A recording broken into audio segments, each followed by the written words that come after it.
رئيس نادي الزمالك السابق كابتن اسامه نبيه، نرحب بيك موقع الزمالك اليوم. اهلا بيك وسعيد ان انا موجود معاكم وسعيد ان انا دايما في الزمالك اليوم باذن الله. مبدئيا ايه رايك في الحمله بتاعت الموقع؟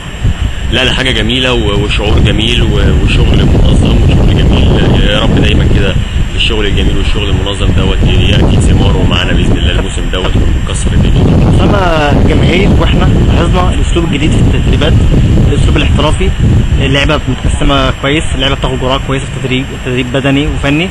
الحاجات دي ما كانتش موجوده السنه اللي فاتت يعني 7 سنين ما كناش نشوف الحاجات دي. اعتقد ده تطور والحاجات دي هي اللي هتساعد على النجاح ان شاء الله. لا طبعا هو ما فيش شك ان الشغل منظم وكل حاجه، لكن كل مدرب وليه طريقه اعداده وطريقه بدايته وطريقه تدريبه. يعني كل مدرب ليه طريقه بيشتغل بيها. ما تقدرش تقول ان السنين اللي فاتت ما كانش فيه شغل منظم او ما فيش شغل بالشكل ده. لا السنين اللي فاتت كان فيها شغل منظم وفيها ناس بتتعب وفيها ناس بتعمل مجهود عالي جدا. بس الاحترافيه دي ما كانتش موجوده. لا يعني هو حاجات جديده. الالتزام ربما انت تكون يعني كل ما انا بقول لك يعني كل شيخ وليه طريقه. ربما تكون في دي حاجات جديده بتشوفها، لكن في طبعا كل ما بتتفرج على مدربين من الاسامي الكبار بتكتشف حاجات اكبر. بس يعني في حاجه، هو السنه اللي فاتت مثلا اقرب حاجه او السنه ونص او السنتين كان برنامج تدريب واحد، ميه واحده. لا ما كانش في تغيير. بص هو خد بالك ان كل زي ما قلت لك كل مدير فني وكل مدرب دي ميزه ولا عيب؟ لا ليه طريقه. ليه؟ انا بشتغل حسب المباريات اللي موجوده عندي. فكابتن السنه اللي فاتت مثلا كابتن حسام حسن كان عنده ضغط مباريات الدور الثاني، فبيشتغل على نغمه وتيره واحده او على شكل معين من نوع التدريبات اللي هو بيحافظ بيه على شكل الفرقه بتاعته، لان كان بيلعب كل 3 ايام مباراه. فهو لازم يكون فعلا تدريبه ماشي على نفس النمط، لان عنده ضغط مباريات كبيره.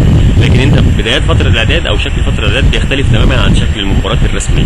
ربما انت بعد فتره كبيره كده لما يبقى عندنا مباريات رسميه وتلاقي المساحات او المسافات اللي بين المباراه والثانيه قصيره، ربما تحس ان احنا برضه بنكرر بعض الشغل للمحافظه على حاله اللعيبه البدنيه والفنيه والفنيه يعني. لكن ما تقدرش تقول ان التمرين بيمشي على وتيره واحده. لا هو دايما عاده ساعات بتحكم عليك الظروف ان انت ممكن تشتغل على نمط معين اللي بيه بتحافظ على اللعيبه، لان خلاص انت السنه اللي فاتت كانت سنه طويله جدا بعد احداث الثوره وكده. فبالتالي لازم تعمل شغل معين للسنه الطويله دي. ضغط المباريات في الاخر بقى في ضغط مباريات كل 4 ايام او كل 3 ايام مباراه، فلازم في شغل معين للكلام دوت. اعتقد ان الناس السنه اللي فاتت نجحوا بشكل كبير جدا في الشغل دوت، ونتمنى ان شاء الله ان احنا باذن الله السنه دي نمشي كويس باذن الله ونعمل نتائج كويسه. اخر حاجه طمنا على المعسكر النفسي، ايه اللي هيحصل هناك؟ يعني ان شاء الله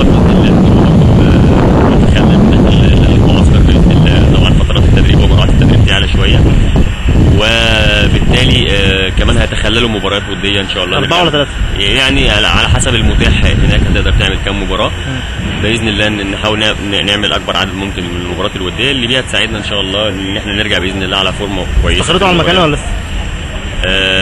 يعني خلاص هو في النمسا، بس في بلد كده على حدود سلوفاكيا.